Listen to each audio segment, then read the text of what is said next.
हालत राहुल जी की हो गई है कि गाड़ी के आगे कोई नहीं, पीछे कोई नहीं, कोई पूछने नहीं आता है। एक तरह से विदाई यहाँ से उनकी नेहरू गांधी परिवार की हो गई है। खावे का गठबंधन है, कुल मिला के ठगबंधन है। धार्मिक स्थलों का विरोध करना ये कांग्रेस की आदत पड़ गई। कभी राम जी को अपमानित करना, कभी सनातन धर्म को कुचलने की बात करना, कभी भारत के टुकड़े टुकड़े गैंग के साथ गठबंधन कर लेना। पाकिस्तान जिंदाबाद के नारे लगते हैं जब कांग्रेस का राज्यसभा का सांसद कर्नाटक से जीता है। केंद्रीय मंत्री अनुराग ठाकुर ने राहुल गांधी के भारत जोड़ो न्याय यात्रा पर साधा निशाना। बोले अनुराग ठाकुर, राहुल गांधी की ऐसी हालत हो गई, ना तो कोई उनकी गाड़ी के आगे ना कोई पीछे। यूपी जैसे बड़े राज्य ने नेहरू गांधी परिवार की 4 पीढ़ियों को दिया वोट। एक तरह से नेहरू गांधी परिवार की हो गई है विदाई, इसलिए हताशा और निराशा होना स्वाभाविक। केंद्रीय मंत्री अनुराग ठाकुर ने गठबंधन को बताया ठगबंधन। बोले अनुराग ठाकुर की कांग्रेस और उनके सहयोगियों को धार्मिक स्थलों की आलोचना करने की है आदत। कभी भगवान राम का करते हैं अपमान, तो कभी सनातन धर्म को कुचलने की करते हैं बात। हालत राहुल जी की हो गई है कि गाड़ी के आगे कोई नहीं, पीछे कोई नहीं। तो ऐसे हताश निराश व्यक्ति क्या करेगा? इस तरह के ही बार बार बयान देगा।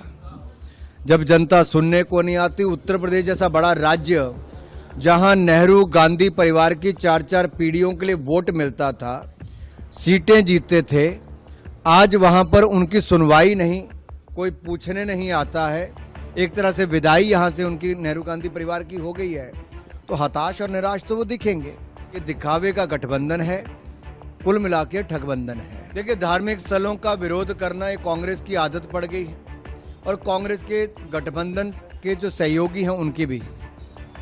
कभी राम जी को अपमानित करना, कभी सनातन धर्म को कुचलने की बात करना, कभी उत्तर दक्षिण को बांटने की बात करना, कभी भारत के टुकड़े टुकड़े की सोच रखना, कभी भारत के टुकड़े टुकड़े गैंग के साथ गठबंधन कर लेना, उनको अपनी पार्टी में शामिल कर देना। आखिर ये कैसी सोच कांग्रेस की और उनके सहयोगी दलों की हो गई है? और इन सब विषयों पर कांग्रेस चुप क्यों है?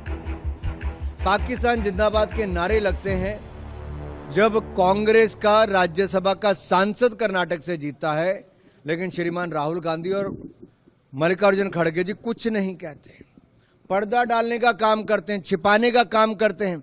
फॉरेंसिक रिपोर्ट आती है तो उनकी पोल खुल जाती है। आखिरकार ये क्या सोच के चले हैं?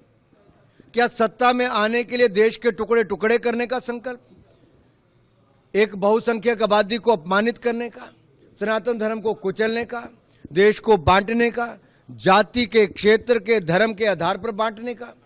ये कैसी कांग्रेस और कैसा गठबंधन है? ये अपने आप में एक बहुत बड़ा प्रश्न चिन्ह खड़ा करता है कि कांग्रेस और कितना गिरेगी। इनकी सीटें तो गिर रही हैं, लेकिन साथ ही साथ इनका अपना स्तर भी गिर रहा है।